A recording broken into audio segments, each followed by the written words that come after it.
नमस्कार, आप देख रहे हैं साधना प्लस और मैं हूं आपके साथ पूजा अग्रवाल। बुलेटिन की शुरुआत करेंगे बिहार झारखंड की खबरों के साथ, लेकिन उससे पहले नजर इस वक्त की हेडलाइंस पर। देश में ऑक्सीजन की कमी पर लिया गया फैसला, देश में चलेगी ऑक्सीजन एक्सप्रेस रेल, रेल मंत्री ने ट्वीट कर दी जानकारी।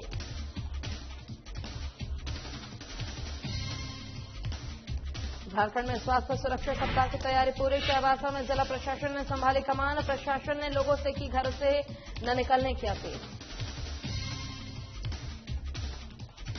बिहार शरीफ बाजार समिति में कोरोना गाइडलाइन की उड़ी धज्जियां, मामले में प्रशासन ने लिया संज्ञान, सब्जी विक्रेताओं को दूरी जगह दी शिफ्ट।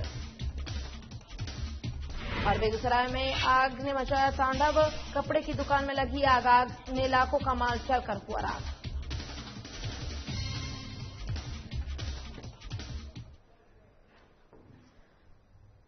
चलिए शुरुआत करेंगे खबरों से। राज्य में आज से लागू हुए स्वास्थ्य सुरक्षा सप्ताह को लेकर सभी जिलों में तैयारियां पूरी हो चुकी है।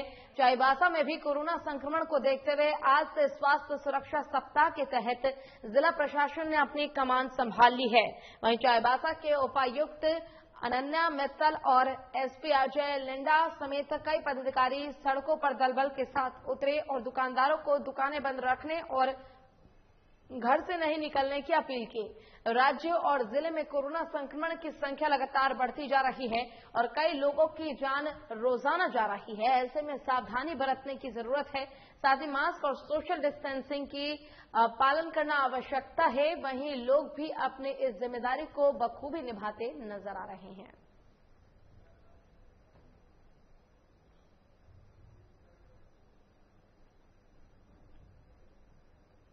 और नालंदा जिले के बिहारशरीफ बाजार समिति के कोरोना गाइडलाइन के उल्लंघन का मामला सामने आया है, जिसके बाद जिला प्रशासन की नींद खुल गई है।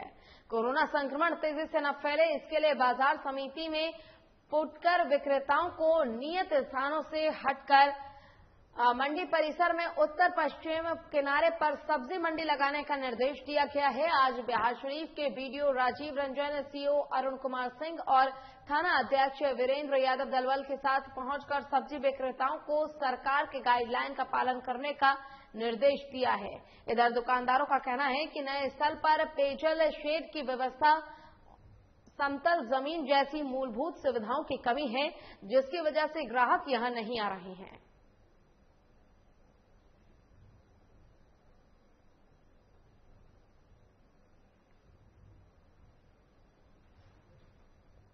और बेगूसराय में आग ने एक बार फिर से अपना कहर बरपाया है। आपको बता दें कि आग की चपेट में आने से एक कपड़े का गोदाम जलकर राख हो गया।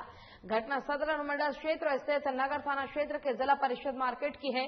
बताया जा रहा है कि अगरबत्ती से प्रेमी दास के कपड़ा गोदाम में आग लग गई और जब तक लोग कुछ समझ पाते तब तक गोदाम से धुआं निकलने लगा। आग के भयानक रूप को देखते हुए स्थानीय लोगों ने दमकल विभाग को सूचित किया। फिलहाल दमकल की 3 गाड़ियां मौके पर पहुंचकर आग पर काबू पाने की कोशिश में जुटी हुई है।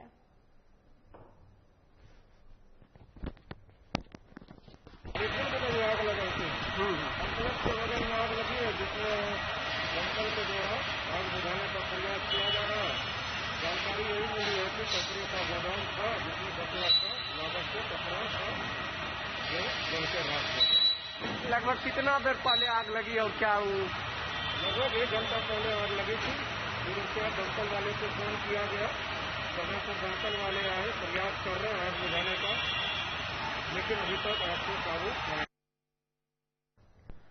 और बंगाल की खाड़ी में बन रहे निम्न दबाव का असर झारखंड और बिहार के कई जिले में देखने को मिला है। इससे राजधानी रांची समेत कई जिलों में मौसम का मिजाज बदल गया।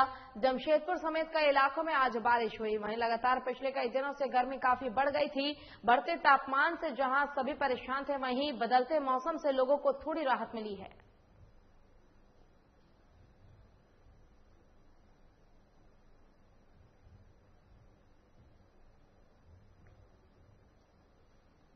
बंगाल की खाड़ी में बन रहे निम्न दबाव का असर झारखंड और बिहार के कई जिलों में देखने को मिला। इससे राजधानी रांची समेत कई जिलों में मौसम का मिजाज बदला नजर आया। जमशेदपुर समेत कई इलाकों में आज बारिश हुई।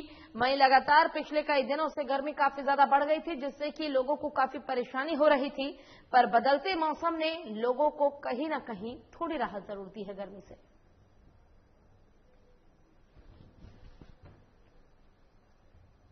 और कोरोना के संक्रमित मरीजों की बढ़ती संख्या और अस्पतालों की बदहाली ने लोगों को दर दर भटकने को मजबूर कर दिया है।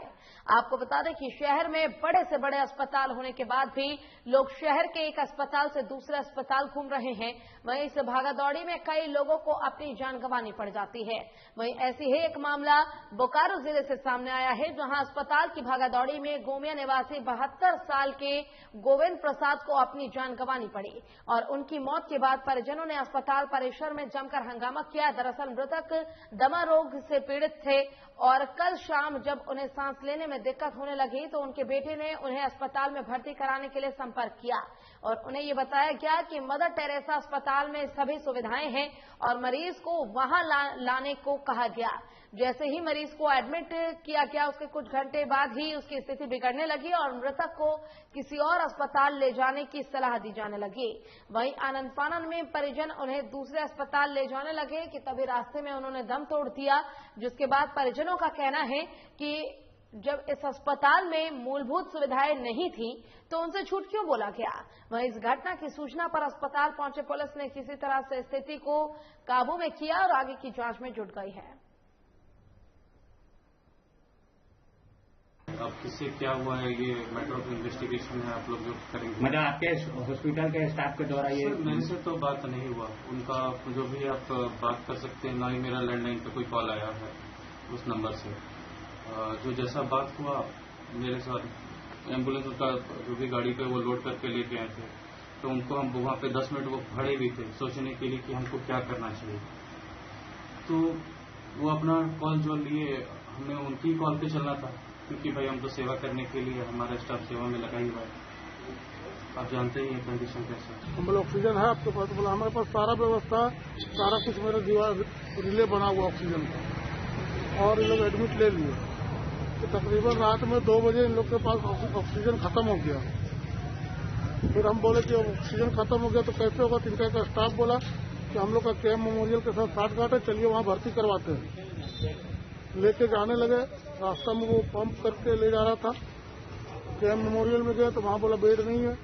फिर मुस्कान ले गए, वहाँ भी बोला हमारे पास डॉक्टर अभी नहीं है, 10 बजे दिन में डॉक्टर आएगा। तो जैसे मुस्कान से निकले हमारे पिताजी चल रहे थे। और झारखंड सरकार द्वारा जारी आदेश के अनुसार 22 अप्रैल से 29 अप्रैल तक स्वास्थ्य सुरक्षा सप्ताह के रूप में मनाया जाना है। वहीं स्वास्थ्य सुरक्षा सप्ताह के तहत आज से ही लॉकडाउन शुरू हो गया है और इस लॉकडाउन को पालन करवाने को लेकर लातेहार जिले के बरवाडी थाना प्रभारी श्रीनिवास सिंह दलबल के साथ बस स्टैंड और बाजार में लोगों को जागरूक करने पहुंचे हैं और साथ ही इसको लेकर विशेष अभियान चलाया जा रहा है। वहीं इस जागरूकता अभियान के तहत सरकार की गाइडलाइन के तहत खुली दुकानों के संचालकों और बस ऑटो में यात्रा कर रहे लोगों के पास जाकर संक्रमण की पूरी जानकारी दी जा रही है और बिना वजह घर से न निकलने की अपील की जा रही है।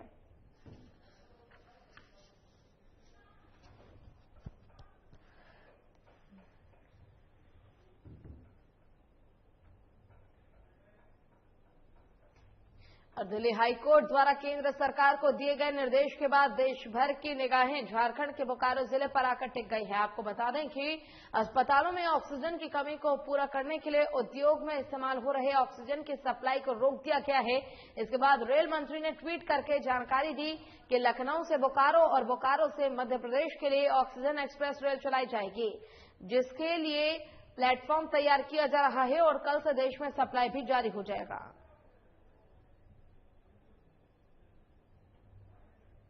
जानकारी तो मेरे हिसाब से मैंने आज से ही लोड होना था, लेकिन प्लेटफार्म को चल थोड़ा विलम्ब हो रहा।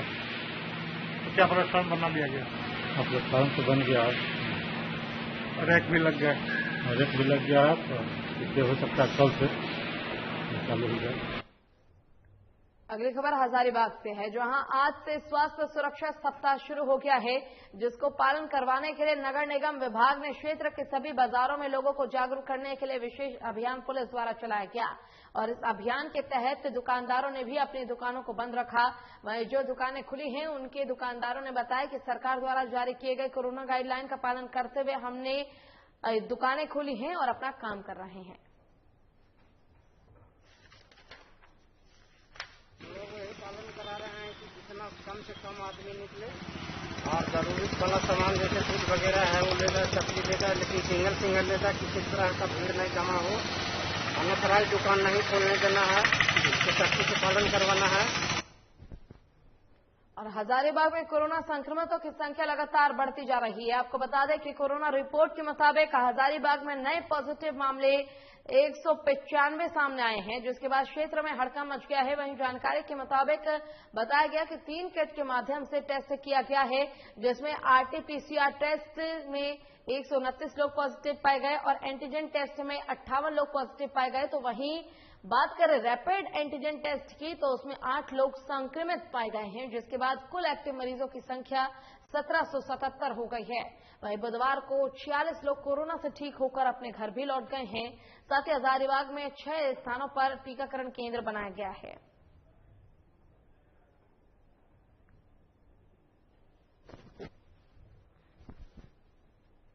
और नालंदा जिले के बिहार शरीफ में बीती रात हादसा हुआ। आपको बता दें कि एक अनियंत्रित ट्रक ने 2 मकान को क्षतिग्रस्त कर दिया। वहीं ट्रक बिहार शरीफ के पटना की ओर जा रहा था और उसी दौरान ये हादसा हो गया।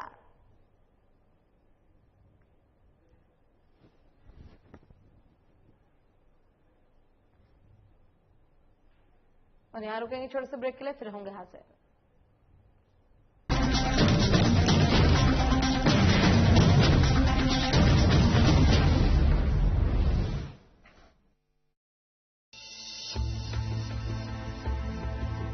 रामकृष्ण मिशन अस्पताल रांची में सेवा का एक सर्वोत्तम संस्थान।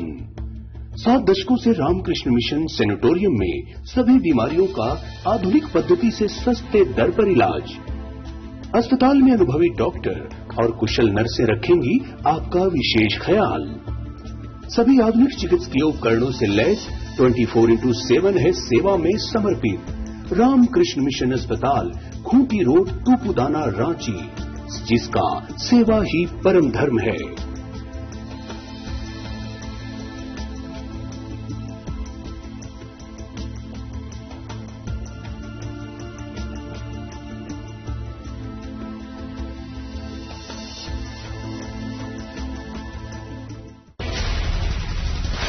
बिहार झारखंड के साथ देश दुनिया की हर बड़ी खबर देखिए फटाफट अंदाज में शाम 7:30 बजे। खबरें सुपरफास्ट सिर्फ साधना प्लस पर।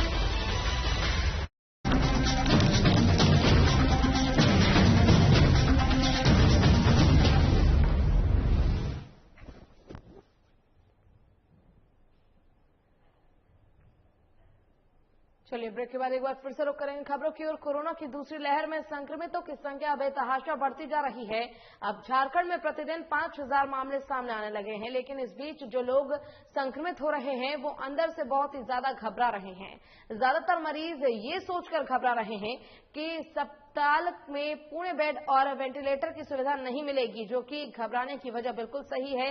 लेकिन ऐसे हालात में ज्यादा घबराए नहीं और इस दौरान पूरे एहतियात बरतने के तरीके पर रांची के बिरसा एग्रीकल्चर यूनिवर्सिटी के chief medical officer doctor U S Verma से बात की हमारे वरिष्ठ संवाददाता चंदन वर्मा ने। चलिए आपको दिखाते हैं।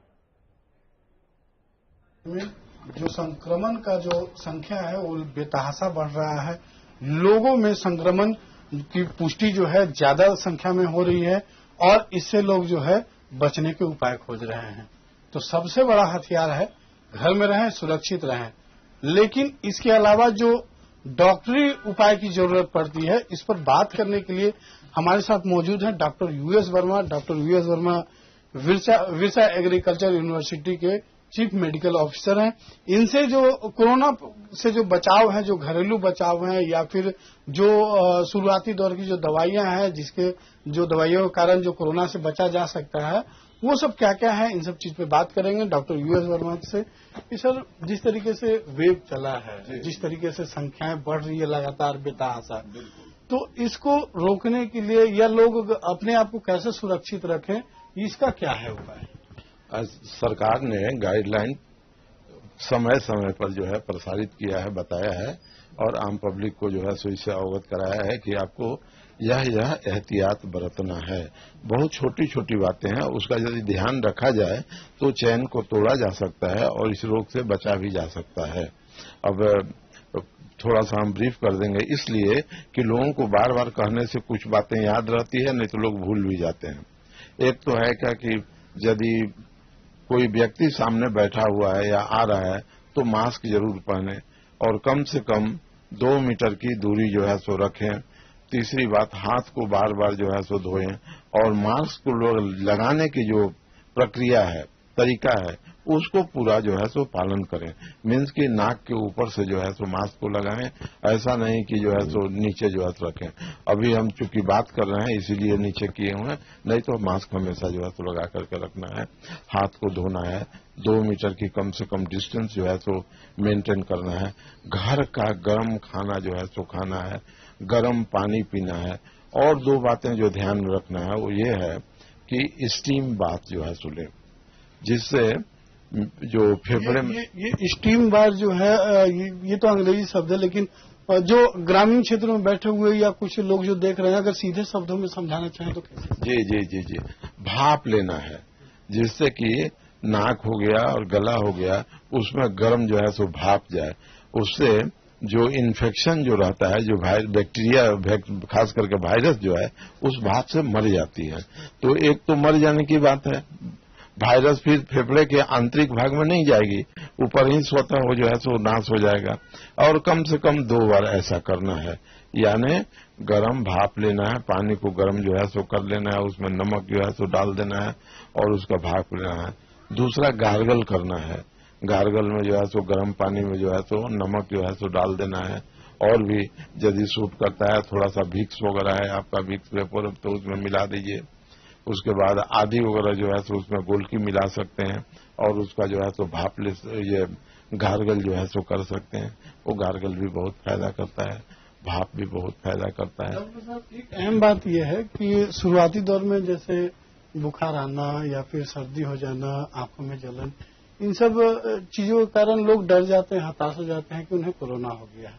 तो लोग पैनिक ना हो, क्योंकि दूसरी बीमारी में भी ऐसा होता है, तो लोग पैनिक ना हो, लोग घबराएं ना, इसके लिए लोगों को क्या सतर्कता बरतें? उत्तम जो है सो बातें सामने रखी। और ये पैनिक नहीं होना है, घबराना नहीं है।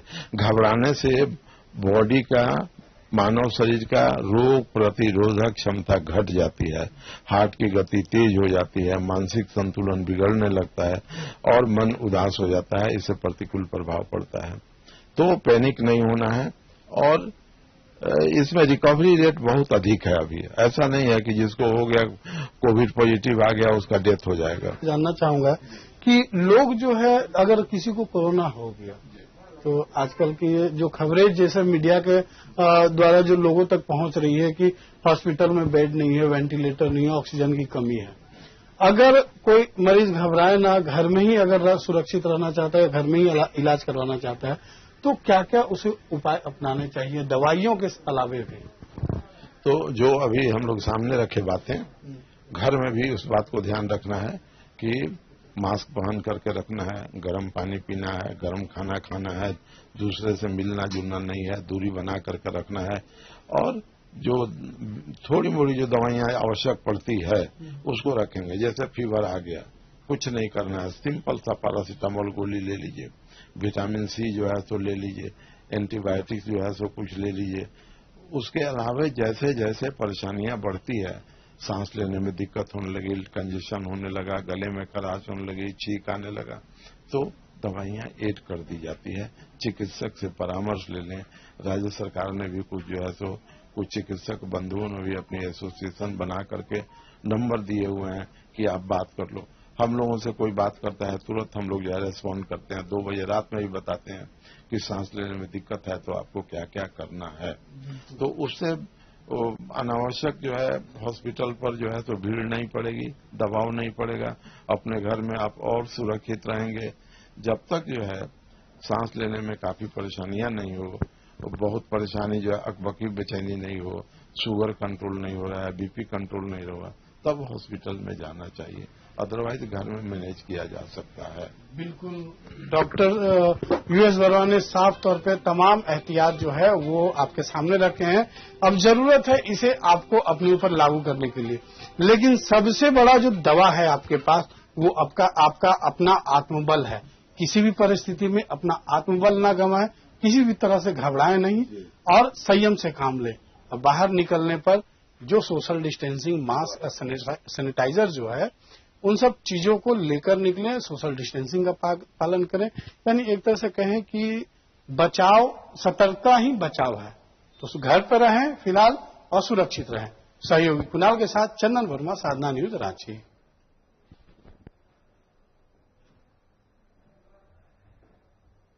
और राज्य में कोविड-19 संक्रमितों की संख्या में वृद्धि लगातार जारी है। अब राज्य में लगभग 5000 के आसपास मामले भी मिलने लगे हैं। ऐसे में कल से सरकार अब स्वास्थ्य सुरक्षा सप्ताह के नाम से लॉकडाउन भी लगाने जा रही है। हालांकि बीजेपी ने सरकार पर हमला बोला है और बीजेपी के प्रदेश प्रवक्ता प्रदीप सिंह ने कहा है कि सरकार कोरोना संक्रमण रोकथाम के मद्देनजर फेल है, लेकिन बीजेपी के दबाव के बाद ही सरकार ने लॉकडाउन पर विचार किया, पर यह फैसला देरी से लिया गया है। इधर कांग्रेस के कार्यकारी अध्यक्ष राजेश ठाकुर ने कहा है कि सरकार के लाख कोशिशों के बावजूद भी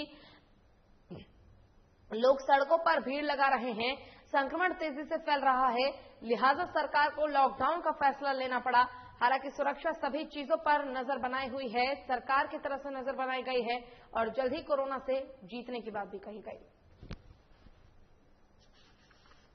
सर्वदलीय बैठक के उपरांत जो राज्य के राजनीतिक दलों की ओर से वक्तव्य आए, निश्चित रूप से सरकार को इस पर विचार करना पड़ा कि आने वाले दिनों में झारखंड में जो संक्रमण का काल चल रहा है और स्थिति भयावह हो गई है, तो उसके संबंध में कोई ठोस निर्णय लिया जाए। हालांकि सरकार कुछ और सोच रही थी, लेकिन भारतीय जनता पार्टी और कांग्रेस के खेमे से जो बातें सामने आ रही थी, तो सरकार में जो सहयोगी दल है उनकी ओर से भी जब आवाज आने लगी, तो सरकार को यह निर्णय करना पड़ा कि अंततः कोई उपाय नहीं है, अब स्वास्थ्य सुरक्षा के नाम पर 7 दिनों का लॉकडाउन लगेगा। हालांकि सरकार इसको लॉकडाउन नहीं मानती है और स्वास्थ्य सुरक्षा सप्ताह के नाम से इसको प्रसारित कर रही है।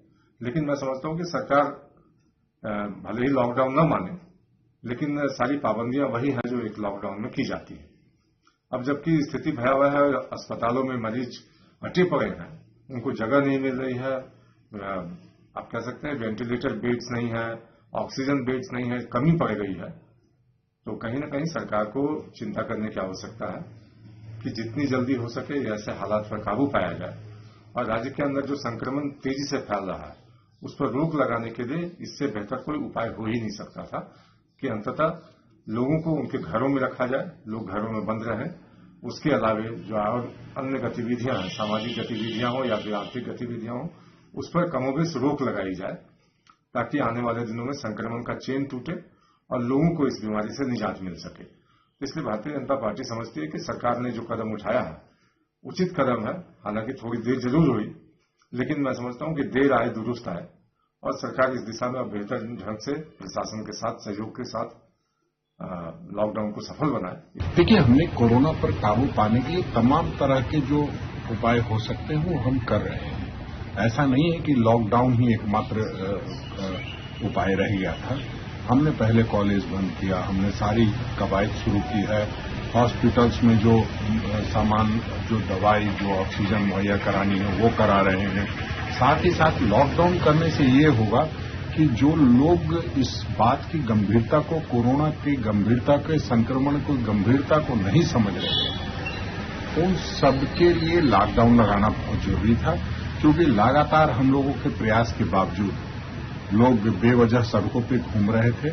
अब बेवजह कोई नहीं घूमेगा। इस लॉकडाउन में सारी जरूरत की चीजें मिलेंगी, ये भी किया गया है और कहीं न कहीं एक सिस्टम बनाने का प्रयास किया गया है और हम लगातार हॉस्पिटल्स की निगरानी कर रहे हैं, हॉस्पिटल्स में बेड की संख्या बढ़ा रहे हैं, तमाम जो जगहों पर वैक्सीन लगाने के लिए शिविर आयोजित कर रहे हैं। तमाम हमने जो कांग्रेस के लोग हैं उनसे निवेदन किया है कि वैक्सीनेशन के लिए अपने अपने जिलों में शिविर लगाने का काम करें। हमारे यहाँ कंट्रोल रूम की स्थापना की गई है कांग्रेस मुख्यालय में कि कहीं किसी को किसी प्रकार की दिक्कत नहीं हो। हम समझते हैं हम कोरोना पर काबू पाने में जल्द सफल होंगे। और कोरोना के बढ़ते संक्रमण और जांच में हो रही देरी से सभी चिंतित है। वहीं पतरातू प्रखंड के प्रखंड विकास पदाधिकारी देवदत्त पाठक ने पत्रकारों को बताया कि कोरोना जांच में तेजी लाने की कोशिश की जा रही है और पतरातू सामुदायिक स्वास्थ्य केंद्र में कल 22 अप्रैल को रैपिड एंटीजन किट के द्वारा कोरोना की जांच की जाएगी। इस जांच के 20 मिनट के अंदर ही रिपोर्ट भी मिल जाएगी।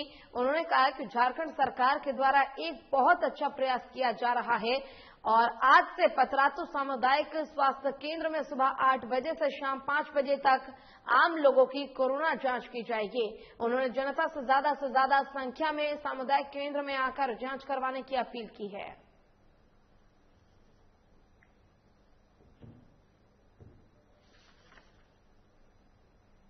और मोतिहारी के सुगौली स्थानीय सामुदायिक स्वास्थ्य केंद्र की टीम ने बाजार के पास राजकीय मध्य विद्यालय में कोविड-19 टीकाकरण का कैंप लगाया। टीकाकरण में व्यवसायिक संघ के अध्यक्ष अशोक कुमार गुप्ता, अनिल कुमार सहित अन्य लोगों ने सहयोग किया और टीका लगाने पहुंचे।